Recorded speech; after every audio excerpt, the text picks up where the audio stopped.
Zdravo poslušalke in poslušalci, bralke in bralci Večera. To je dnevno informativni podcast Večerje zjutraj. Veseli smo, da ste z nami tudi v poletnih dneh. Danes je sreda, 16. julij 2025. Moje ime je Miha Dajčman. Katero temo izpostavljamo tokrat?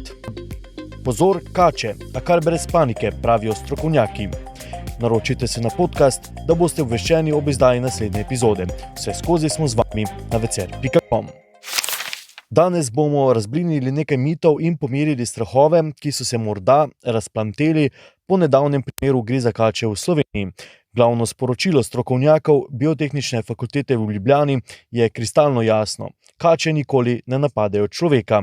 Ugriz je zanje skrajni obrambni mehanizem, ki ga uporabijo le, če se jim preveč približamo. Recimo, da segnemo v neposredno bližino njihove glave ali jih celo poskušamo prijeti. Če nas zaznajo pravočasno na večji razdalji, si raje poiščejo skrivališče in se umaknejo. Najbolj jih vznemiri dotik in nenadni premiki. Hrup jih ne moti, so pa izjemno občutljive na tresljaje podlage in imajo odličen voh. V Sloveniji živi 11 vrst kač, velika večina pa je nestrupenih. Strupene so samo 3, laški gad, modras, ki ga prepoznamo po značilnem rožičku na nosu, in navadni gad. Od nestrupenih se strupenjače navadno loči po krajšem, bolj čokatem trupu in križastem ali cikcak vzorcu. A pozor, pri vzorcu se lahko zaplete, saj ga nekateri gadi nimajo ali pa so celo popolnoma črni. Kače uvrščamo v skupino plazilcev in so razširjene skoraj povsod na zemlji, z izjemo skrajno severnih in južnih delov. Imajo dolgo podolgovato telo brez nog, v ustih pa zobe, nekatere vrste tudi strupnike. So hladnokrvne živali, kar pomeni, da je njihova telesna temperatura odvisna od okolja. Zato se poleti sončijo, da se ogrejo in se skrivajo v senci, ko jim je prevroče. So plenilci in so izjemno pomemben del našega ekosistema. Prehranjujejo se živalskim plenom, od žuželk do malih sesalcev, plen pa lahko zastrupijo ali ujamejo z davljenjem. Pred nevarnostjo se branijo s pobegom in se zanašajo na dobre kamuflaže. Nekatere vrste celo hlinijo smrt ali imajo smradne žleze, nestrupene pa v nevarnosti sikajo in razširijo glavo, da se pretvarjajo, da so nevarne.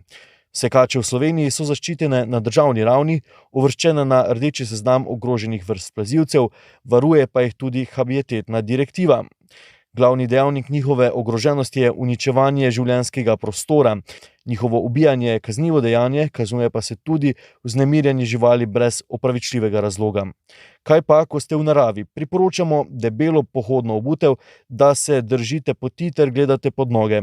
Nikoli ne segajte v neznano in vedno preverite, kam stopite, kam se usedete ali uležete. Če srečate kačo, ohranite razdaljo vsaj 1 meter. Lahko jo opazujete, posnamete fotografijo, nato pa počakate, da se umakne ali pa jo preprosto obidete. V okolici doma je smiselno odstraniti potencialna skrivališča, saj se na odprtih površinah ne počutijo varne. Zapirajte vrata in okna v pritličju, lahko si omislite tudi komarnike. In naši kosmatinci, ker psi s svojim vohom raziskujejo okolico, pogosto izpostavijo smrček ali glavo ugrizu, kar je bistveno bolj nevarno kot ugriz v tačko. Zato je v območjih s strupenjačami priporočljivo imeti psa na povodcu in se držati preglednih poti. Proti strup ima omejen rok trajanja, je težko dobavljiv in drag, zato so zaloge običajno tolikšne, kolikor je predvidenih ugrizov letno. Na voljo pa je predvsem v UKC Ljubljana in UKC Maribor. Zato je preventiva ključna. Pomembno je, da se zavedamo, da so kače del našega naravnega okolja. Spoštujmo jih, bodimo previdni in se izognimo nepotrebnim konfliktom. Za več informacij in nasvetov je na voljo tudi kačofon herpetološkega društva, ki nudi telefonsko svetovanje. Ostanite varni in uživajte v naravi. Zgodba je bila povzeta po prispevku naše sodelavke, biologinje Andreje Kutin v Večeru v nedeljo. Sveže informacije pa, tako kot ste navajeni, najdete na vecer.com in v tiskanem Večeru. To je bil Večerje zjutraj, 16. julija 2025. S vami sem bil Miha Dajčman. Kakovostno novinarstvo lahko podprete tako, da se naročite na tiskani in spletni večer, postanete naš sledilec in bralec na družbenih omrežjih, naročnik naših podcastov in newsletterjev. Tako boste podprli novinarstvo, ki prinaša avtentične vsebine, ki jih pripravljajo naši novinarji in jih druge ne boste našli.